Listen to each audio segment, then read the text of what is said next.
All right.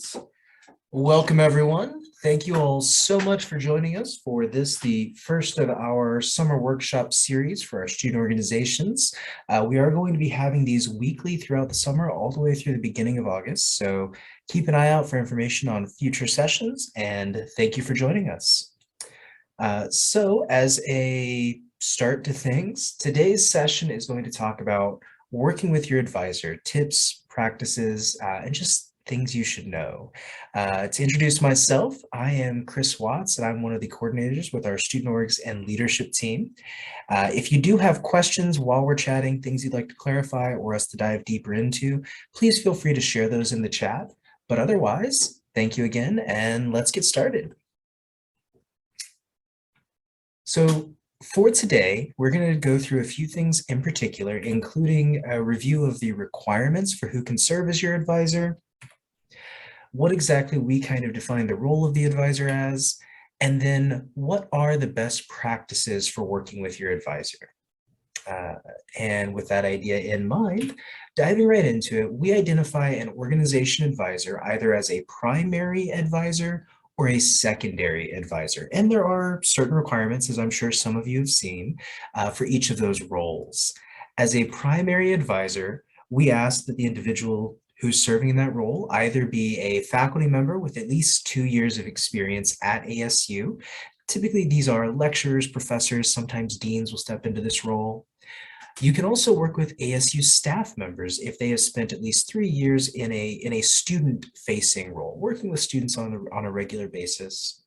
And we also allow for ASU enterprise partners who have 3+ years of experience at ASU. This includes things like the ASU Foundation and that sort of thing. Feel free to review their website, and they give you a full list on who qualifies as an ASU enterprise partner. Now, not everyone does fall within those primary advisor roles, or there may be a transition advisors, or maybe you work with multiple advisors. And so we do allow for secondary advisors as well.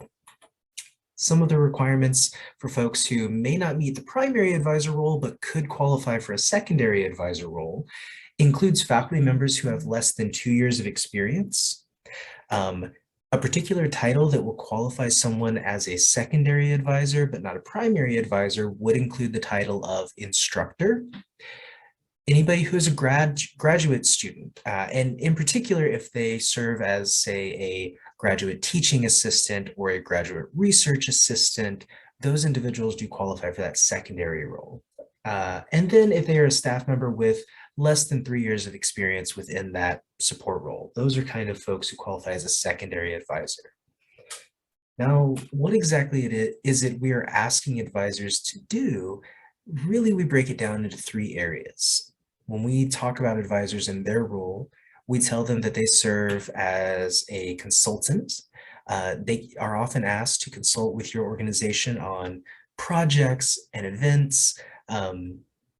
They work to provide support during the event planning process, make sure health and safety protocols are being followed, and that various initiatives are being followed as well. Additionally, your advisor serves as a mentor for your organization. As a mentor, they often will assist you with understanding university policies, collaborating with you and your team of student leaders, and providing expert insight into the organization. Keep that expert insight piece in mind. We're going to come back to that just a little bit later.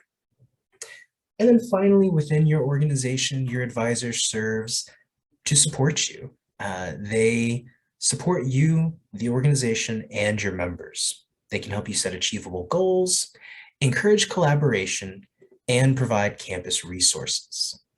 So with that idea in mind, what exactly are the best practices for working with your advisor? Well, first and foremost, the biggest piece when it comes to working with your advisor is to consider communication. Define the format, and in particular, define how often this happens. Set a specific set of requirements. Are you chatting with your advisor in weekly one-on-ones? Are you doing an email once a semester? Are you chatting on Discord? What is the method you all are using to stay in touch? Make sure you're both aware of that, and how often you both need to refer to it. This is a two-way street. If you expect your advisor to respond to an email within 48 hours, it's fair for them to expect you to respond within 48 hours as well. So please keep these ideas in mind as you plan out that communication. Review this regularly. If you transition advisors, if it feels like one of you is between your advisor and yourself are not meeting those requirements, take some time to review it and redefine it if you need to. Maybe email is not the best way to stay in touch. Maybe there's another option that's going to be better. But communication is going to be the key to having a successful relationship with your advisor. With this idea in mind, sometimes the question comes up, well, what if I'm having trouble getting in touch with my advisor? Again, it comes back to that idea of that starting point. Start early. When you do get in touch with your advisor, let them know what you're hoping for from them. Send them an email kind of laying things out, saying, here is what I would like to have happen. Here's my expectations of myself and what I would hope we can work together on. And sometimes you have to get creative. People may send that email and the advisor may take a little time to respond. Maybe you take some time to try and schedule a visit with them in person. Maybe you take some time to go and visit their office hours if they're a professor, or visit them in their office if they're a staff member. Take some time to get out and see a little bit more of the campus and really establish these communication lines early. Beyond communication, another important area that your advisor connects with you and works with you is going to be in meetings. It's important to clarify what exactly the role of the advisor is during the meetings. In a lot of cases, advisors serve as essentially an ex officio member of your executive board. That means they're someone who doesn't usually have voting rights, but they're there to support you. They're there to offer an additional voice. But are there other things you're expecting of them? Are they your parliamentarian? Are they someone who's just there to give you the history of the organization? Is there some other effort or area that they fit with your group? Make sure you have the time to define what the expectation is of your advisor. Are they at every meeting? Are they only at executive board meetings if they're via Zoom? What is the expectation for your advisor? Again, this expectation also goes over to the events. Clarify how your advisor supports the organization during these times. Are they just there for helping with check-in? Are they there in case something happens? Are they kind of there to help you troubleshoot? Are they smiling at people and inviting them? What exactly is it you're asking of your advisor, and how are you supporting them in making that happen? Now, the next two areas that I want to address are ones that are a lot of times forgotten until they become an issue. These tie back into that idea of communication, as most of these will, but these are two areas that my hope is that we can address it now, and then you never need to worry about it after you have figured out a plan with your advisor. The first of those is conflict. Specify what role your advisor serves should conflict arise. This can be conflict between officers. This can be conflict between members of the organization or officers and members. But what exactly is the role the advisor serves?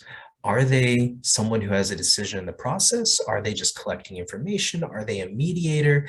Is there some other role they are meant to serve when supporting you and your organization?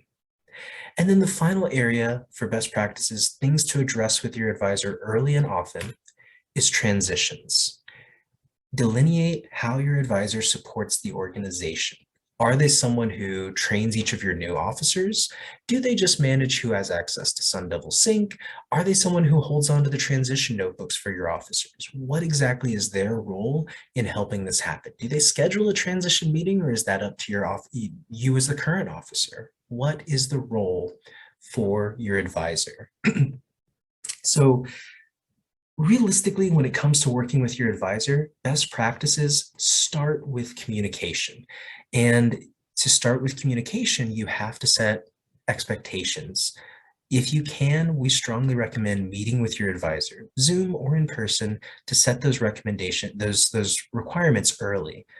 talk about what is the best way to stay in touch, and that in turn allows you to address these other concerns.